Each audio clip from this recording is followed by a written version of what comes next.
যে শুনুন। হ্যাঁ বলুন। আপনি একটু সরে দাঁড়ান। আপনি একটু সরে বসুন।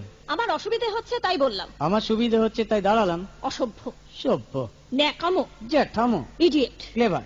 আপনি কি ভদ্রলোক? আপনি কি ভদ্র মহিলা? আপনার সাথে কথা বলাই আমার ঘাট হয়েছে। আপনার সাথে কথা বলা আমার পুকুর হয়েছে।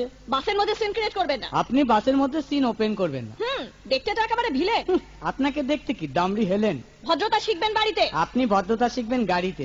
আপনার কোনো কাণ্ডজ্ঞান নেই। আপনার কোনো সাধারণ জ্ঞান নেই। সকালবেলা কি কচু খেয়ে এসেছেন? আপনি কি সকালবেলা খালি পেটে এসেছেন? ঠিক আছে ঠিক আছে, হয়েছে হয়েছে। একটা মেয়ের সঙ্গে ঝগড়া করতে আপনার লজ্জা করে না? একটা ছেলের সাথে কথা বলতে আপনার ভয় করে না? কি আশ্চর্য, কি অপূর্ব। দেখুন ধৈর্যের বাঁধ ভেঙে যাচ্ছে। শুনুন, ধৈর্যের বাঁধ আমার শক্ত হচ্ছে। মুখ সামলে কথা বলবেন। আপনিও কথা ঠিকভাবে বলবেন। আপনি নামুন তো। আপনি উঠুন তো। ঝগড়া করা কি আপনার নেশা? ঝগড়া করা কি আপনার পেশা? এই কন্ডাক্টর, বাসটা বাঁধো, আমি সামনের স্টপেজে নেমে যাব। এই যে ম্যাডাম, নেমে তো যাচ্ছেন, নামটা বলবেন। অসভ্য। এটা তো আপনার ডাক নাম, ভালো নামটা বলবেন। ছোট লোক। বাহ, সুন্দর নাম তো। বাড়ি কোথায়? নিমতলা। বাহ বাবা, খুব ভালো জায়গায়। কবে মারা গেলেন? কেন, আপনার শ্রাদ্ধের আগের দিন। খুব ভালো দিনে মারা গেছেন। পায়ে জুতো দেখেছে? কোন কোম্পানি? কত দিয়ে কিনেছেন?